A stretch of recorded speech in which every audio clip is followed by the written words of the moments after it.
All right, let's take a look at a situation where we're going to have to do some stoichiometry, but we're also going to have to use some gas laws. And this typically shows up in reactions where there's a lot of gases used or produced. So the combination of them just happens to be a very useful thing. So what we're going to do is we're going to take a look at butane and the combustion of it. And you guys remember that combustion means we're reacting with oxygen. It always produces the same two things. So let's start with a balanced equation. We're going to go butane, which is C4H10.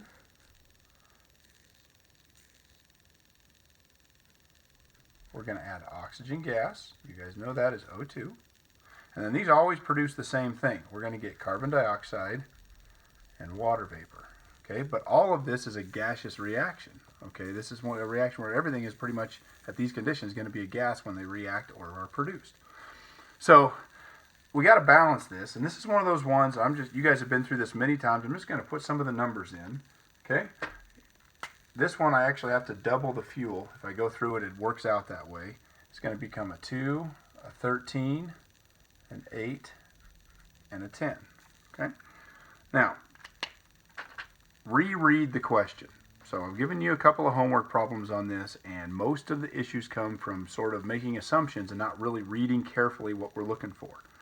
In this case, we have an amount of butane to give us our beginning measurement, something that's dictating the reaction. And then as we read through, it's water vapor that we're looking for.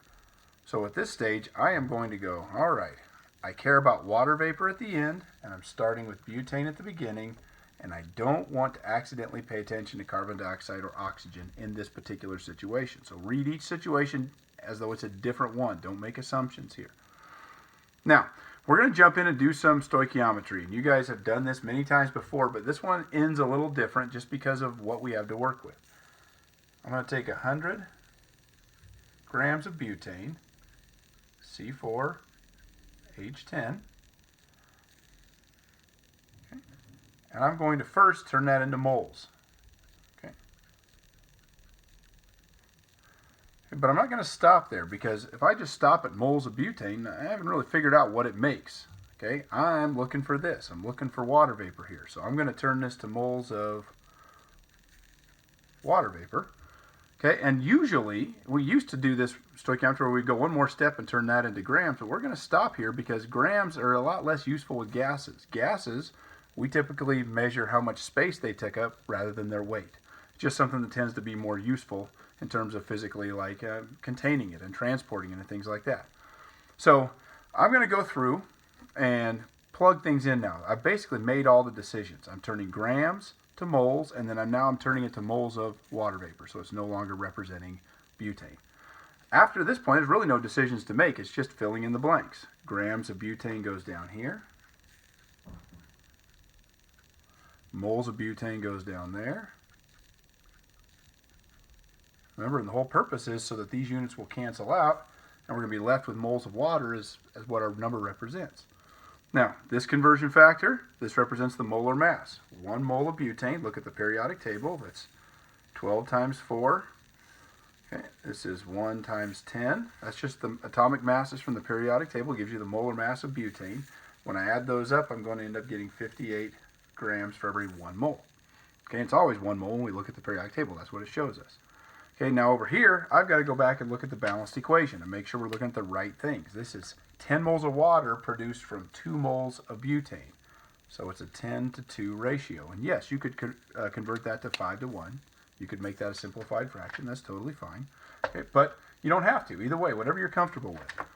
Okay, right now, I'm going to kind of stop and compute. And if I compute, I should be left with a number that represents the moles of water that are produced from this specific reaction. Okay, so I basically multiply all the numbers on top, and I divide by all the numbers on the bottom. And when I'm done with that, I get a value that says 8.62 moles. And that represents H2O. Now notice, I am writing all the things it represents. I don't want to get off track and kind of lose sight of what these numbers mean. They always need to have a meaning. Okay, now, let's take a look at what we do with this. All right, so I'm going to move this up just a little bit. Make sure that's still in the screen. So, all right, good. Now, we're going to go through and we're going to take this amount and we're going to use the ideal gas law to analyze it. P, V, N, R, T. This should look familiar to you as well, and there's some details to remember. R is the ideal gas constant, 0.0821. But if we're going to use that, we have to have specific units for all the other measurements that describe a gas. Okay, temperature is going to have to be in Kelvin. There's no way around it. So we take my 20 degrees Celsius and I add 273, and I get 293 Kelvin. Okay? Pressure must be in atmospheres. Well, that's what we have, so we're okay. 0.87 atmospheres. So it's lower than pressure we have at sea level. It's up at a higher elevation, so that you have less air there. That's okay. And then N is my number of moles. That's this right here. That's what we did all the stoichiometry for.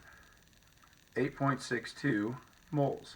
Most mistakes come from this right here, because we have to have this represent what we're actually trying to find, which is water vapor. If you get to the end of one of these problems and it's not working out, go back and see, am I doing the whole thing, but I'm looking at, say, oxygen instead of water vapor, and I'm looking at the wrong stuff. Okay.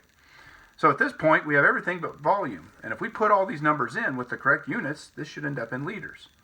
So my ideal gas law is PV equals nRT.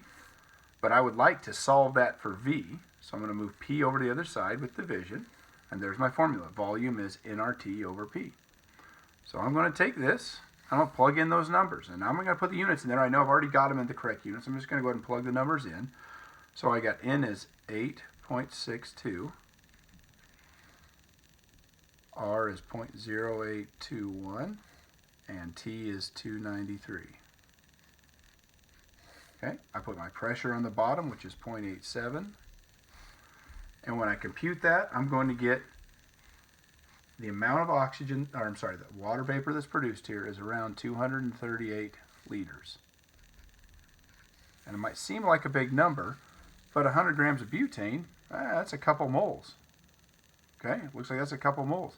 And furthermore, you look, there's a lot more water produced in terms of the ratio than there is carbon dioxide and than there is butane to start with. So it's a 10-to-2 ratio, 5-to-1 ratio. It's going to be 5 times as much water in terms of moles produced than there was butane we started with, because it used up a lot of oxygen to make that. So this number does kind of fit. Seems like it works out. If you remember, at STP, 1 mole is about 22.4 liters. Okay? So this is how we do stoichiometry and then convert it to gas laws. Make sure we stop right here at moles of whatever the product is we're looking for. And the rest of it all just kind of fits together mechanically from the stuff you've done before.